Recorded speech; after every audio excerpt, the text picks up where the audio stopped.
আসলে আমি নিয়ম মাফিক বয়ান করতে পারি না। আমার ভাই আমাদের অনেক আদরের ইউসুফ বিন ইকবাল, সে চমৎকার বলতে পারে। কোনো একটা বিষয় নিলে আলহামদুলিল্লাহ সে চমৎকার এটার ভাঙ্গা ভাঙ্গা বুঝাইতে পারে। ওই বিষয়ের যত কিছু আছে সব সে বলতে পারে, যার কারণে আমরা নিজেরাও তার বয়ান শুনি। আলহামদুলিল্লাহ বাস্তবিক অর্থেই মহব্বত করি, তাকে দিল থেকে মহব্বত করি। কিন্তু আমি এগুলো কইতারি না। আগে যাও চেষ্টা করতাম, এখন আর পারি না। এত ছেলে দেখলে আমার মাথা গরম হয়ে যায়। হাজিব ব্যাপার। হায় হায়, এই ছেলেগুলো যদি সবগুলো এশার নামাজ পড়তো কেমন সুন্দর হইতো। তোমরা যদি মাগরিবের নামাজ পড়তা কেমন সুন্দর হইতো। বেঈমান কি পরিমাণ ভয়ে কাঁপতো যে হায় মুসলমানের যুবক মসজিদে ঢুকে গেছে, মুসলমানের বিজয়ের পতাকা উড়ে গেছে, উড়ে গেছে। আমার কাছে এই মৌলানা ইউসুফ আমার একটা বই দিছে, 4টা বই দিছে সুন্দর, হজ্জের আগে। আমি হজ্জের সফরে তার বইগুলোই পড়ছি, এখনো আছে গাড়িতে। তার মধ্যে একটা বই দিছে আযমু শাবাবিন ফিল ইসলাম। ওই বইতে স্পষ্ট আছে যে রাসূলুল্লাহ সাল্লাল্লাহু আলাইহি সাল্লামের নবুয়তের 23 বছরে, খোদার কসম বন্ধু, নবীজির 23 বছরের নবুয়তের জীবনে সবচেয়ে বেশি সহযোগী ছিল নবীজির যারা, অহুম শাবাব, ওরা যুবক, অহুম শাবাব আল্লাযীনা নাসারুর রাসূল সাল্লাল্লাহু আলাইহি ওয়াসাল্লাম, অহুম শাবাব। হযরত আনাস ইবনে মালিক রাদিয়াল্লাহু তাআলা আনহু 10 বছরের নবীর খাদেম সাহাবী, উনি বলছে কুন্না নাগজু মা রাসূলিল্লাহ সাল্লাল্লাহু আলাইহি ওয়াসাল্লাম ওয়া নাহনু শাবাব। আমরা রাসূলের সাথে যুদ্ধ করতাম আর আমরা ছিলাম সব যুবক। নবীজির সাথে যুদ্ধের ময়দানে আমরা যেতাম আর আমরা ছিলাম ওয়া নাহনু শাবাব, আমরা সবাই ছিলাম যুবক, সবাই ছিলাম নওজোয়ান।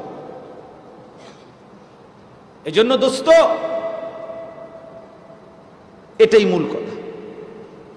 তোমরা একটা প্রজন্ম, তোমরা একটা জেনারেশন। এই মুহূর্তে যার বয়স 12, 14, 16, 18, 20, 25, 30 এরকম, তো তোমরা এই সময়ের প্রজন্ম, এই জেনারেশন। তোমরা এই জেনারেশন, তো এই জেনারেশন বর্তমান আধুনিক গবেষকরা এদেরকে, এখন যাদের বয়স 12, 13 উপরে, তাদেরকে জেন জি বলে। এই জেনারেশনকে বলে জেনারেশন জেড।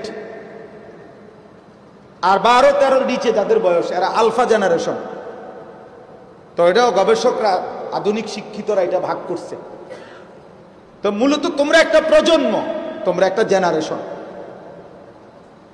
এই কাছাকাছি তোমরা সব 2 বছর 4 বছরের ব্যবধান, 3 বছর 5 বছরের ব্যবধান। এই তোমরা যারা কিশোর যুবক, তোমরা একটা জেনারেশন, একটা প্রজন্ম।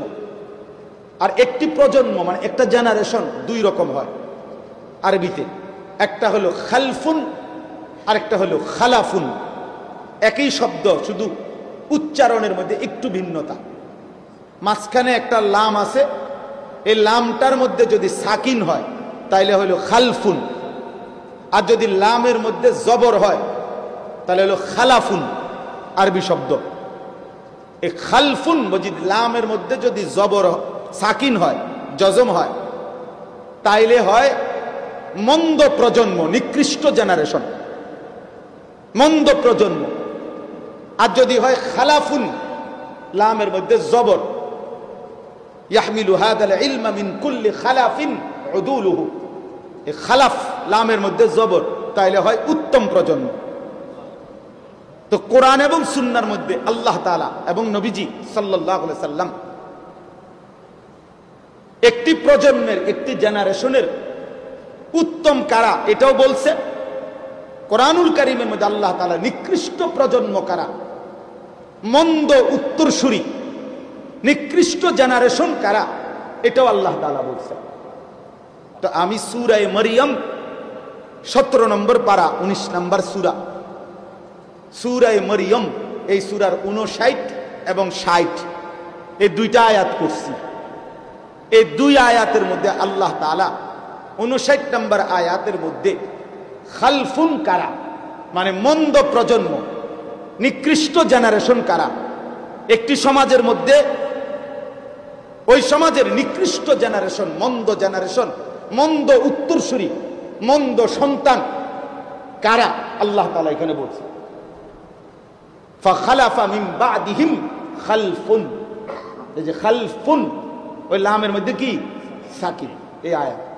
আল্লাহ তাআলা বলেন অতঃপর আসলো মন্দ প্রজন্ম, নিকৃষ্ট জেনারেশন, মন্দ উত্তরসূরি কারা, তুমি আন্দাজ করো, তুমি তোমার সাথে মিলাও।